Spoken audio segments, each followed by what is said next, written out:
Hello everyone and welcome to my garden in Italy. Today I decided to do the third video outside.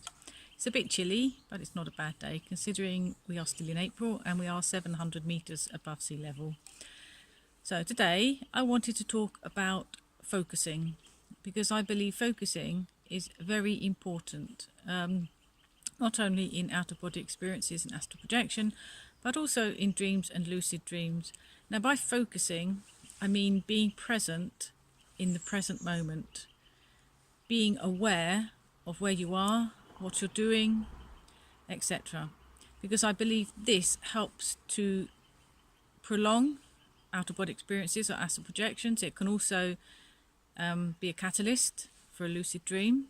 If you suddenly become focused in a normal dream, you can focus on something and then the dream will dissolve. This is what I call the dream focus technique. It's when in a dream you simply focus on something, and it doesn't matter what you focus on because it is the act of focusing that is important. The focusing kind of brings you into that present moment and wakes you up. It like kicks your mind into action. As I said, you don't have to focus on anything in particular. Some people look at their hands. This is quite a famous technique, lucid dreaming technique, to during the day, for example, continually look at your hands and ask yourself, am I dreaming? Am I dreaming? If you do it enough times during the day, in the end, you will also do it in a dream automatically. And so when you do it in a dream, when you look at your hands and you ask yourself the question, am I dreaming? The answer will be yes, and then you will wake up and then you will be in a lucid dream. Now from a lucid dream you can quite easily go into the astral. You can set the intention to, what I normally do is set the intention to go into the astral, and I say now I'm out of body. Often in my dreams I find myself perched on a cliff, or there's a window, and that seems to be for me the window, the door to the beyond, if you like. It's one of my favourite techniques because we all dream. Even if you don't remember your dreams, you do dream, and there are techniques to try and remember your dreams, as I've explained in a previous video. So if we dream every night we have that opportunity to have a astral projection, etc. Now what I tend to focus on in dreams, often it seems to be voices. I tend to focus on voices, and what that does for me is the dream simply dissolves, because at that point I'm only focusing on the voice. I'm so concentrated on the voice that all the rest of the dream dissolves around me, and I either find myself directly in the astral or I find myself in mind awake, body asleep. So I have found this particular method quite effective. You can focus on anything, a table even.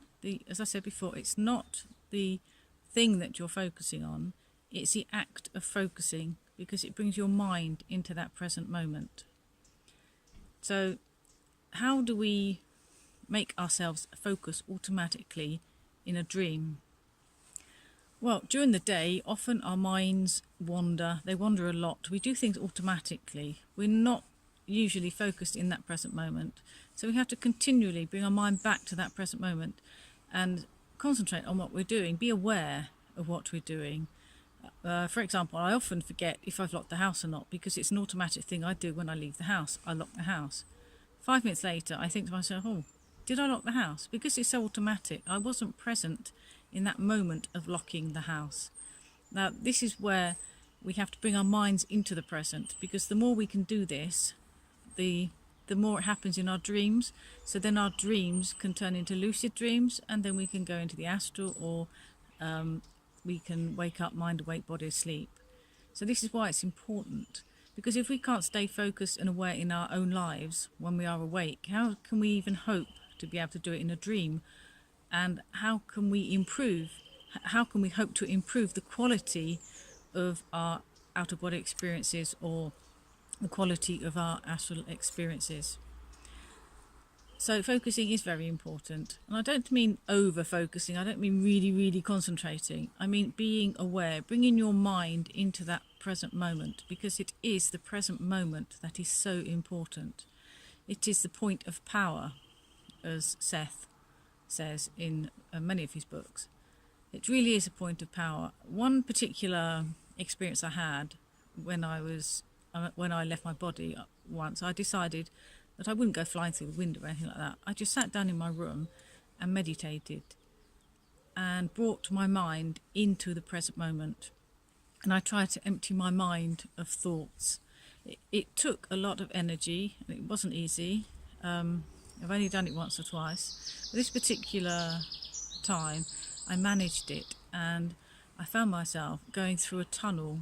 Now, it wasn't me going through the tunnel. I don't know how to explain it, a kind of sphere, I suppose. But when I came out the other side of the tunnel, I was a universe. It was incredible. It was as if I was everything, but I wasn't me. It was totally different to the feeling you get when you're an individual, your individual identity in a body, like flying around the astral. I was everywhere. I was everything. There was no past. There was no future. It was all present, and everything was fine. Everything was totally okay. It's really difficult to bring back these experiences, but I really did feel enormous. And that experience happened when I was doing this focusing. I was meditating in the astral. I was in my energy body, just in my room, and I was meditating instead of going off flying, and I was just simply meditating on being in the present and emptying my mind. So that's why I say the point of power is the present, and focusing and being aware helps you to get to reach those sort of experiences. But of course it has to start in our waking life, because as I said before, if we're not present in our waking life, how can we ever hope to be present in our dreams and lucid dreams, and present in our out-of-body experiences and astral projections? Because you may be in the astral, you may be lucid, totally lucid in one moment, but once you let that lucidity go, everything can like fade out and you lose the experience totally. That's why it's so important, this focusing activity, to do it during the day, because the more you do it during the day, the more it will be reflected in your nighttime activities. Okay, I hope you enjoyed my little piece of garden today. This is in fact a meditation dome that I'm building. At the moment these are like false leaves, these here, but I'm growing goji berries over the top and some ivy, and I've got some passion fruit vine growing up. So once it's all constructed, I shall get rid of the false leaves, and hopefully I'll have goji berries and passion fruit as well. We did have some passion fruit last year, it was really nice. I've only had 1 or 2 goji so far. I hope I get the pronunciation of goji right there, not quite sure how you say it in English. As I only came across these in Italy, so I tend to take the Italian pronunciation. Okay, well, thank you for being with me today. I enjoyed our little chat in the garden, and I'll see you next time. Bye for now.